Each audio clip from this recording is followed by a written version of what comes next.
오늘은 누가복음 말씀을 통해 예수님의 깊은 사랑과 구원의 메시지를 묵상하며 우리 주변의 사회적 약자들에게 어떤 마음을 품어야 할지 함께 고민해 보고자 합니다.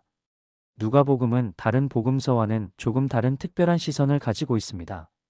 누가는 의사이자 이방인이었던 만큼 예수님의 인류애와 특히 사회에서 소외되고 약한 자들을 향한 그분의 따뜻한 시선에 주목합니다.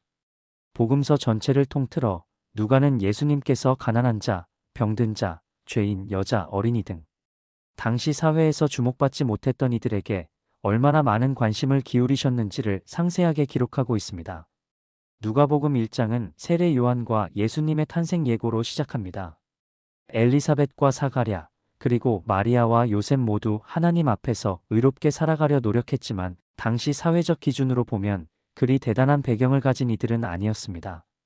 나이가 많아 아이를 가질 수 없었던 엘리사벳, 그리고 처녀의 몸으로 잉태한 마리아. 이들은 세상의 시선으로는 이해하기 어려운 상황에 놓여 있었지만 하나님께서는 바로 이들을 통해 구원의 역사를 시작하셨습니다. 이는 하나님께서 세상의 기준이 아닌 당신의 뜻대로 가장 낮고 약한 자들을 통해 큰 일을 행하신다는 첫 번째 메시지입니다. 누가복음 2장에 이르러 우리는 예수님의 탄생 소식을 듣습니다. 왕궁이 아닌 베들레헴의 마국간, 화려한 침대가 아닌 말구유의 누이신 아기. 예수님의 모습은 겸손과 낮아짐의 극치를 보여줍니다. 그리고 이 기쁜 소식을 처음 들은 이들은 다름 아닌 들에서 양을 치던 목자들이었습니다. 당시 목자들은 사회적으로 천대받던 직업이었고 정결법을 지키기 어려운 환경 때문에 늘 소외되었던 계층이었습니다. 하나님께서는 세상의 권력자나 부자가 아닌 가장 낮은 곳에 있는 이들에게 가장 먼저 구원의 기쁜 소식을 전하게 하셨습니다. 이것이 바로 누가복음이 우리에게 전하고자 하는 중요한 메시지입니다.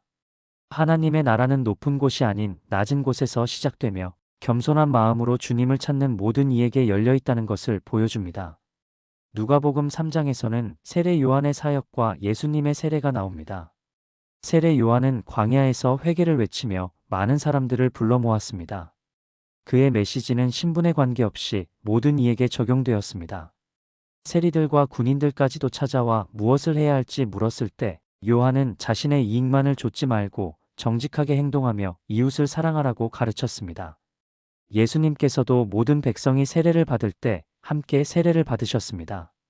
죄 없으신 분이 죄인들과 함께 세례를 받으심으로써 예수님은 스스로를 낮추시고 우리와 같은 평범한 인간의 모습으로 이 땅에 오셨음을 다시 한번 보여주셨습니다. 이것은 예수님께서 우리와 동등한 자리에서 우리의 아픔과 고통을 함께 나누고 싶어 하시는 마음을 드러낸 것입니다. 4장에는 예수님께서 나사렛 회당에서 이사야서 말씀을 인용하며 당신의 사역 목표를 선포하시는 장면이 나옵니다. 주의 성령이 내게 임하셨으니 이는 가난한 자에게 복음을 전하게 하시려고 내게 기름을 부으시고 나를 보내사 포로된 자에게 자유를, 눈먼 자에게 다시 보게 함을 전파하며 눌린 자에게 자유를 주시고 주의 은혜의 해를 전파하게 하려 하심이라. 이 말씀은 예수님께서 이 땅에 오신 목적이 바로 가난하고 갇히고 병들고 억압받는 사회적 약자들을 구원하시기 위함임을 명확히 보여줍니다. 예수님의 사역은 단순히 영적인 구원에만 머무르지 않고 당시 사회에 고통받는 이들의 삶을 직접적으로 치유하고 회복시키는 것이었습니다. 이 말씀은 우리가 누구를 향해 관심을 가져야 할지, 어떤 이웃에게 사랑을 베풀어야 할지 분명한 방향을 제시해 줍니다. 5장에서는 예수님께서 시몬 베드로를 비롯한 제자들을 부르시고 세리 레위를 제자로 삼으시는 이야기가 펼쳐집니다. 예수님은 갈릴리 바닷가에서 밤새도록 수고했지만 아무것도 잡지 못했던 어부들에게 기적을 베푸시고 그들을 사람 낚는 어부로 부르셨습니다. 그리고 당시 죄인 취급받던 세리 레위를 부르셔서 제자로 삼으시고 그의 집에서 함께 식사하셨습니다. 바리새인들과 서기관들이 이에 대해 불평했을 때 예수님은 건강한 자에게는 의사가 쓸데없고 병든 자에게라야 쓸데있나니 내가 의인을 부르러 온 것이 아니요 죄인을 불러 회개시키러 왔노라고 말씀하셨습니다. 이 말씀은 예수님의 복음이 자기 의에 빠진 자들이 아닌 자신의 연약함을 인정하고 주님의 도우심을 간구하는 자들에게 향하고 있음을 분명히 보여줍니다. 우리 사회의 약한 자들, 소외된 자들은 어쩌면 자신의 죄와 부족함을 더 깊이 깨닫고 주님을 찾을 수 있는 사람들일지도 모릅니다. 누가복음 6장에서는 예수님께서 안식일에 병든 자를 고치시는 일과 함께 산상수훈이 기록되어 있습니다. 화 있을진저 너희 부유한 자여, 너희는 너희의 위로를 이미 받았도다. 화 있을진저 너희 지금 배부른 자여, 너희는 주리리로다. 이 말씀들은 세상적인 부와 만족을 좇는 삶의 허무함을 경고하며 가난한 자, 굶주린 자, 우는 자들이 복이 있음을 선포하십니다. 예수님은 세상의 가치관을 뒤집어 엎으시며 하나님의 나라에서는 세상에서 소외받던 이들이 진정한 복을 누릴 것임을 가르치셨습니다. 이것은 우리가 어떤 가치를 추구하며 살아야 할지 깊이 묵상하게 합니다. 7장에서는 백부장의 믿음과 나인 성과부의 아들을 살리신 기적이 나옵니다. 이방인이었던 백부장은 예수님께 자신의 종을 고쳐달라고 간청하며 주여 수고하실 것 없사옵나이다. 내 집에 들어오심을 감당하지 못하겠사옵나이다. 다만 말씀만 하옵소서 그러면 내 하인이 낫겠나이다라고 고백합니다. 예수님은 그의 큰 믿음을 칭찬하셨습니다. 또한 아들을 잃어 슬픔에 잠긴 나인 성과부의 아들을 다시 살리심으로 아무런 의지할 곳 없던 과부의 아픔을 친히 어루만져 주셨습니다. 이 이야기들은 예수님께서 신분과 민족을 초월하여 모든 이에게 긍휼을 베푸시며 특히 홀로 슬픔에 잠긴 자들의 아픔을 외면하지 않으시는 분임을 보여줍니다. 8장에서는 씨 뿌리는 자의 비유, 등불 비유와 함께 예수님을 따르던 여인들의 이야기가 등장합니다. 예수님은 복음을 전파하실 때 남자 제자들뿐만 아니라 막달라, 마리아와 같은 여러 여인들도 동행하게 하셨고 그들의 헌신적인 섬김을 받으셨습니다. 당시 사회에서 여인들의 지위는 낮았지만 예수님께서는 그들의 믿음과 헌신을 귀하게 여기셨습니다. 이는 예수님께서 당시 사회적 통념에 얽매이지 않고 하나님의 나라 안에서는 모든 사람이 동등하며 각자의 자리에서 귀하게 쓰임받을 수 있음을 보여주신 것입니다. 9장에는 오병이어의 기적과 베드로의 신앙 고백, 그리고 예수님의 변형되신 모습이 기록되어 있습니다. 예수님은 보리떡 5개와 물고기 2마리로 5,000명을 먹이시는 기적을 행하셨습니다. 이 기적은 단지 배고픈 사람들을 배불리 먹이신 것을 넘어 예수님께서 모든 이의 필요를 채우시는 분임을 보여줍니다. 예수님은 결코 굶주린 자들을 외면하지 않으셨고 그들에게 영적인 양식뿐만 아니라 육적인 양식까지도 공급해 주셨습니다. 누가복음 10장에서는 70인을 파송하시며 복음을 전하게 하시는 장면이 나옵니다. 예수님은 제자들에게 단순히 말씀만 전하라 하신 것이 아니라 병든 자를 고치고 하나님의 나라가 너희에게 가까이 왔다고 선포하라고 명하셨습니다. 이것은 복음 전파가 단순한 교리 전달이 아니라 병든 자를 치유하고 고통받는 자들을 회복시키는 총체적인 사역임을 일깨워줍니다. 그리고 강도 만난 자의 비유를 통해 진정한 이웃이 누구인지 가르쳐 주셨습니다. 사마리아인은 당시 유대인들에게 멸시받던 존재였지만 그는 강도 만난 자를 불쌍히 여겨 직접 돌보고 치료하며 모든 비용까지 책임지는 선한 이웃의 모습을 보여주었습니다. 이 비유는 우리가 사회적 약자를 대할 때 어떤 마음을 가져야 하는지 명확한 지침을 제공합니다. 우리의 이웃은 우리의 도움이 필요한 모든 사람이며 그들의 신분이나 배경을 따지지 않고 사랑과 긍휼을 베풀어야 함을 가르칩니다. 11장은 주기도문과 함께 기도에 대한 가르침을 담고 있습니다.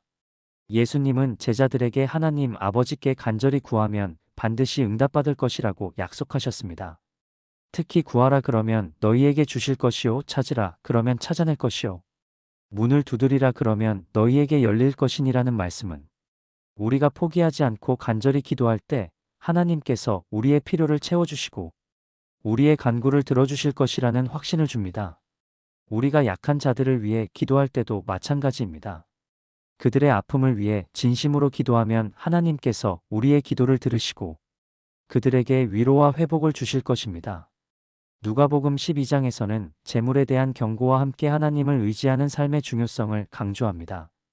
예수님은 어리석은 부자의 비유를 통해 재물을 쌓는 데만 몰두하는 삶의 허무함을 지적하셨습니다. 진정한 부요는 세상 재물이 아니라 하나님 앞에서 부요한 것이라고 가르치셨습니다. 염려하지 말라 무엇을 먹을까, 무엇을 마실까, 무엇을 입을까. 하지 말라는 말씀은 우리가 삶의 기본적인 필요에 대해 너무 염려하기보다 하나님의 나라와 의를 먼저 구할 때 하나님께서 모든 것을 채워주실 것이라는 믿음을 갖게 합니다.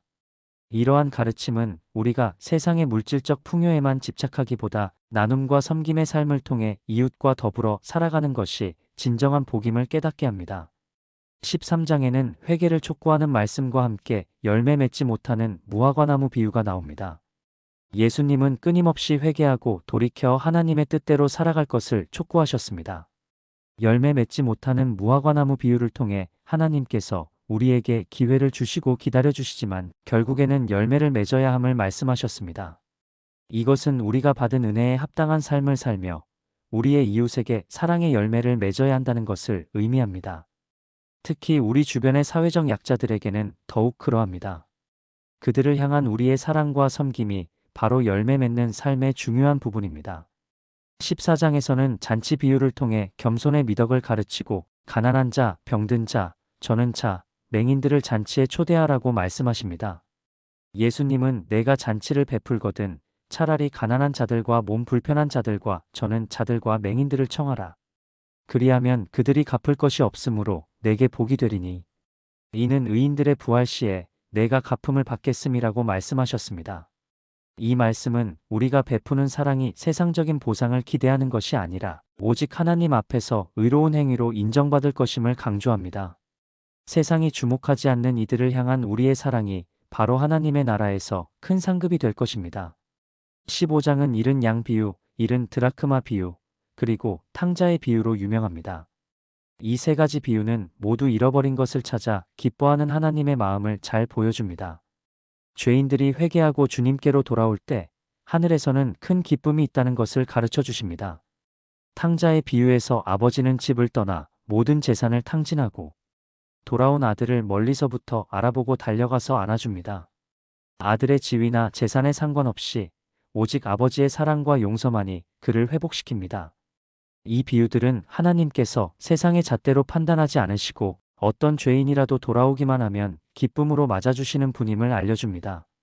우리도 이처럼 사회에서 방황하고 소외된 이들을 조건 없이 사랑하고 포용하는 마음을 가져야 합니다. 누가복음 16장에는 불의한 청지기 비유와 부자와 나사로 비유가 기록되어 있습니다. 특히 부자와 나사로 비유는 세상에서의 부와 빈곤이 영원한 운명을 결정하는 기준이 될 수 없음을 극명하게 보여줍니다. 부자는 이 땅에서 호화롭게 살았지만 가난한 나사로를 외면했고 죽어서 고통스러운 지옥에 가게 됩니다. 반면 나사로는 이 땅에서 고통받았지만 천사들에 의해 아브라함의 품에 안기게 됩니다. 예수님은 이 비유를 통해 물질에 대한 올바른 태도와 가난한 자들을 향한 사랑의 중요성을 강조하셨습니다. 우리가 가진 재물을 어떻게 사용하느냐가 우리의 영원한 운명에 영향을 미친다는 것을 깨닫게 합니다. 이 비유는 우리가 이웃, 특히 사회적 약자들에게 관심을 가지고 그들을 돕는 것이 얼마나 중요한지 다시 한번 일깨워줍니다. 누가복음 17장은 용서와 믿음에 대한 가르침을 담고 있습니다. 예수님은 만일 내 형제가 죄를 범하거든 꾸짖고 회개하거든 용서하라고 말씀하시며 7번이라도 용서하라고 가르치셨습니다. 그리고 너희에게 겨자씨 한 알만한 믿음이 있었더라면 이 뽕나무더러 뿌리가 뽑혀 바다에 심기라 하였을 것이요 그것이 너희에게 순종하였으리라고 말씀하시며 작은 믿음이라도 능히 큰 일을 행할 수 있음을 보여주셨습니다. 우리가 사회적 약자들을 품고 사랑을 실천할 때 때로는 그들의 연약함이나 부족함 때문에 실망할 수도 있습니다. 하지만 주님의 가르침처럼 끊임없이 용서하고 작은 믿음이라도 가지고 꾸준히 사랑을 베풀 때 놀라운 변화가 일어날 수 있습니다. 누가복음 18장은 불의한 재판관과 과부의 비유, 그리고 바리새인과 세리의 비유가 나옵니다. 불의한 재판관 비유에서 예수님은 낙심하지 않고 끈질기게 간구하면 반드시 응답받을 것이라고 가르치셨습니다. 이 비유는 고통받는 자들이 하나님께 끊임없이 간구할 때 하나님께서 반드시 그들의 기도를 들어주실 것임을 믿게 합니다. 그리고 바리새인과 세리의 비유를 통해 예수님은 자신을 의롭다 여기는 자들보다 자신의 죄를 겸손히 고백하는 세리가 의롭다 하심을 받았다고 말씀하셨습니다. 이것은 우리가 사회적 약자들을 볼 때 교만한 마음이 아니라 겸손한 마음으로 그들을 섬겨야 함을 보여줍니다. 누가복음 19장에는 삭개오 이야기가 나옵니다. 삭개오는 세리장이었기에 당시 유대인들에게 죄인 취급을 받던 사람이었습니다. 하지만 예수님께서는 그를 찾아가 그의 집에 머무르셨고 삭개오는 예수님을 만난 후 자신의 재산 절반을 가난한 자들에게 나누어 주고 남을 속여 빼앗은 것이 있다면 4배로 갚겠다고 고백했습니다. 예수님은 삭개오에게 오늘 구원이 이 집에 이르렀으니 이 사람도 아브라함의 자손이미로다. 인자가 온 것은 잃어버린 자를 찾아 구원하려 함이니라고 말씀하셨습니다. 이 말씀은 예수님께서 외면받고 소외된 자들을 친히 찾아가 구원하시는 분임을 다시 한번 보여줍니다. 우리는 삭개오처럼 물질을 탐하는 사람이었을지라도 예수님을 만나면 얼마든지 변화될 수 있다는 희망을 얻을 수 있습니다. 누가복음 20장과 21장은 예루살렘 성전 파괴 예언과 함께 예수님의 마지막 가르침이 담겨 있습니다. 예수님은 가진 것이 적은 과부가 모든 소유를 헌금함에 넣는 것을 보시고 부자들의 많은 헌금보다 그 과부의 헌금이 더 귀하다고 칭찬하셨습니다. 이 가난한 과부가 자기의 모든 생활비 전부를 넣었느니라는 말씀은 하나님께서 우리의 헌금, 액수보다 우리의 마음과 정성을 보신다는 것을 가르쳐 줍니다. 우리가 사회적 약자들을 도울 때도 마찬가지입니다. 많고 적음이 중요한 것이 아니라 사랑하는 마음으로 자신의 것을 기꺼이 내어주는 것이 중요합니다. 누가복음 22장과 23장은 예수님의 겟세마네 동산 기도, 체포, 재판, 그리고 십자가 처형에 이르는 고난의 과정을 기록하고 있습니다. 예수님은 아무 죄도 없으셨지만 인류의 죄를 대신하여 십자가에서 고통받으셨습니다. 두 강도와 함께 십자가에 달리셨을 때 한 강도는 예수님을 조롱했지만 다른 강도는 예수여 당신의 나라에 임하실 때 나를 기억하소서라고 간구했습니다. 예수님은 그에게 오늘 내가 나와 함께 낙원에 있으리라고 말씀하셨습니다. 죽음을 앞둔 죄인에게까지도 구원의 은혜를 베푸시는 예수님의 무한한 사랑을 우리는 이 장면에서 다시 한번 느낄 수 있습니다. 가장 절망적인 순간에도 희망을 주시는 주님의 사랑은 우리가 어떤 상황에 있더라도 포기하지 않고 주님을 의지해야 할 이유가 됩니다. 누가복음 24장은 예수님의 부활과 승천으로 마무리됩니다. 예수님께서는 죽음을 이기시고 다시 살아나심으로 우리의 모든 죄를 사하시고 영원한 생명을 주셨습니다. 엠마오로 가는 두 제자에게 나타나셔서 말씀을 풀어 설명해 주시고 제자들에게 복음을 전파하라고 명하셨습니다. 그리고 이 모든 것이 그리스도가 고난을 받고 사흘 만에 죽은 자 가운데서 살아날 것과 또 그의 이름으로 죄사함을 받게 하는 회개가 예루살렘에서부터 시작하여 모든 족속에게 전파될 것이 기록되었으니라고 말씀하셨습니다. 예수님의 부활은 우리의 모든 소외와 절망을 끝내는 궁극적인 희망이며 우리가 사회적 약자들을 향한 사랑을 포기하지 않을 수 있는 근거가 됩니다. 누가복음 전체를 묵상하면서 우리는 예수님께서 얼마나 철저하게 사회적 약자들을 사랑하시고 그들과 함께 하셨는지를 분명하게 깨달았습니다. 예수님은 이 땅에 오셔서 가난한 자들의 친구가 되시고 병든 자들을 치유하시며 소외된 자들을 품으셨습니다. 그분은 말과 행동으로 모든 사람이 하나님 앞에서 존귀하며 하나님의 사랑을 받을 자격이 있음을 보여주셨습니다. 누가복음은 우리에게 하나님 나라의 복음이 모든 사람에게 전파되며 특히 사회적 약자들이 하나님의 은혜를 경험하도록 초대한다는 것을 알려줍니다.